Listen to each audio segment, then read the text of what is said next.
We're making a drink for you. It's called the Watermelon Thai Basil Daiquiri. You're not going to want to miss it. So don't. And you're going to want to drink it. I'm going to. So do. I will. Welcome to Combat Cocktails. Derek and Ian are going to make for you. I don't even know what this is called. It's a Watermelon Thai Basil Daiquiri. Is that what it's called? Watermelon, is that what the daiquiri's called? It's called a classic daiquiri. Yeah, I don't know. It says classic cocktail daiquiri. That's not really true because this is watermelon and Thai basil. The idea is you're promoting the Cocktail and Sons exactly. That's my idea. syrup. Yes. By using their recipe on it. Exactly. So all the Cocktail and Sons syrups, it's all available at awesomedrinks.com. I'll have a recipe on the back. So I usually take that recipe, which I will do for this. It's not in the store if you're watching the live stream yet because I haven't had it since last year, so I think I probably took it out. But I put the recipe in there just so you can see it. But we're gonna make it now, and I can even link it in. The recipe is this: 2 ounces of rum, 3/4 ounce of watermelon and Thai basil simple syrup, and a 1/2 ounce of lime juice. You could probably make your own watermelon and Thai basil. I don't know how to do that, but this has aromatic watermelon syrup with Thai basil and mark root lime leaves. So a lot of people use like lime leaves for their syrup creation. I don't know. We have a little sampler here that I'm using for the show, so this one just looks cooler. I only own 12 of them, so if you want them, it's a limited time, but I know that the Cocktail and Sons folks had made it last year, so they'll probably make it next year. So if you're watching this later, you wait until next year. What Max does over at Cocktail Sons is he whips out limited editions, like the Fashionable syrup came through. That was a strawberry-based. It uses Louisiana strawberries, so it's a seasonal product. That's for making your hurricanes. Yeah, and I'm guessing in this case the limiting factor is the watermelon for the season. Could be. Because it gets it. Although it stays hot down there a lot longer. But yeah, you're yeah, right. But I they don't probably know don't grow all year round. Right, they like grow, and then you kill them, and then like you gotta wait another season. Right. Maybe they get 2 seasons out of it. I don't know. The strawberries I know are done by June. So yes, strawberries have a very short season. yeah, and so they're in season right now. I know that up in Maine. And I know he only had I bought 12 for the store, and I don't know how many he has total. So if I don't have, you can always Google for cocktail. Don't Google. Don't even do it. Just if I don't have them in stock, I can send you where you might be able to get them if they're in stock there. Boom. Here, a little promo. Maybe wash line. Does that look good over there? I don't know if it was. Don't make the birthday girl get up. On the par with the. Yeah, I mean the Cocktail Sun may not be totally focused. I like the color of it. It doesn't really add a lot of color. I like. Yeah, it's a daiquiri color. Yeah. The whiteness of it. Except for the eyelash. Hey, you know, that was my special ingredient. I don't know why you have It's like unicorn tears. Trying to give it a little personal touch here. garnish. Yeah, it's taken away. That was meant for you. No. The It was. best thing about daiquiris, no, is that you can make daiquiris with all kinds of stuff. So you can invent your own simple syrups. You can try like a sage. That's yummy. The watermelon like really that. comes out in this. It does. Does it? That's kind of surprising because watermelon is subtle. Yeah, and this is really very subtle. So my guess is he probably takes, this is probably like a whole watermelon. Yeah, like concentrated down. Pinky out. It's got that sweet watermelon flavor, but also a sour tartness to it at the same time. Really good. Focused on, I mean, the focus is really watermelon. Watermelon and rum. I was watching some videos. I can't remember the YouTube channel or whatever, but there's a bunch of bartenders talking about a bunch of different topics, and there was a bunch of videos for each topic. And one of the topics was when you're interviewing a bartender, what drink you have to make, and everybody said a daiquiri.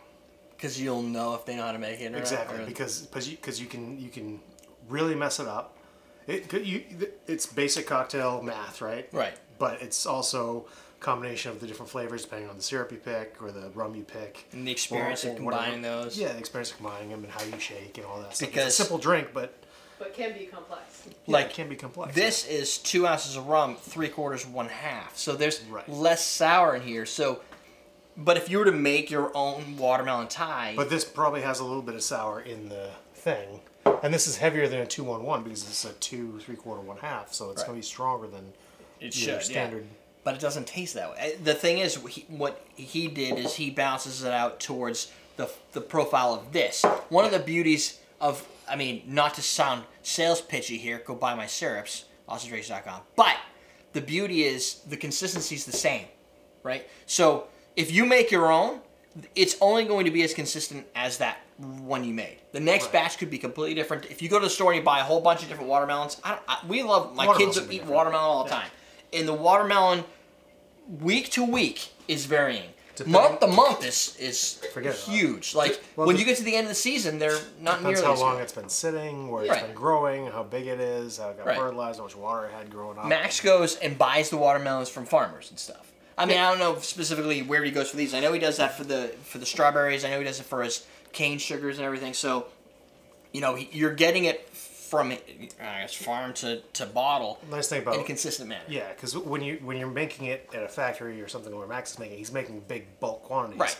So all those differences become normalized into the batched. Yeah. This is one. I don't think he's got more than one batch of this. Like, he goes in, he produces it, and that's all he gets for the year. What I'm thinking is the next time he makes a batch, it's going to be closer in consistency to the previous batch than our batches would be because of just the massive stuff he's normalizing. And he's if you get water, like for instance, and I know they did this with grapefruits, right? When you're making a Dawn's mix, if the grapefruits aren't as tart, then you need to bring down your sugar. If the grapefruit is more tart, you need to bring up your sugar. If you don't know that as a guy just mixing stuff together, you don't know what you're going to get. You're going to get something different every time. Right. Somebody who's designing something goes, okay, I got to bring up the sugar this time, and I'm going to make 700 bottles, and they're all going to taste like that. And I think the daiquiri test also, you probably want to watch the bartender tasting their drink as they make it. Like, you know how bartenders take their little thing? You mean they don't lick the glass? No, they take a little straw. Yeah. Listen, I think the best way to test a bartender is something that's a 3-component simple drink, because if they can't make it, they probably can't make anything. And Long Island iced tea is not a test. It's like, okay, it's going to taste like potent explosions in your mouth. And everybody's making it a little bit different. Right. It doesn't really matter. This is a better test because you're going to get a better flavor out of it. This one draws more watermelon, and it's really delicious. So that's kind of addicting, where it doesn't have as much lime. It's good summer daiquiri right there. Yeah, it feels like summertime, like you're eating a freaking watermelon, which is tough to do with watermelon. We should save some for Jen. We should totally make sure Jen gets some of this. Well, I'll have to bring this over to Don and Michelle's house and make some daiquiris from. So if you want to get that, you can use coupon code June18 and save 18% off till August 10th at AwesomeDrinks.com. You can also go to Cocktails and Sons if you don't love me or if I'm out of stock. I've only got 12 bottles. They're not even on the website yet. So once they're up, when they're gone, I think. Unless Max gives me another surprise and goes, hey, I got another batch. But that doesn't happen very often. Right. That's it. Yeah, go buy yourself some syrups.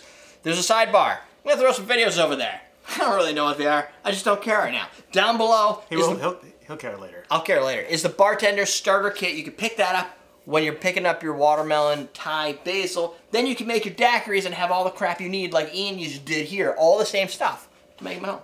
Yeah. Pretty sweet, huh? You got it all. We're teaching... No, what? Is this going out? Did I space out? Did you mention the code? Yeah, I did. Okay. He's keeping me on track.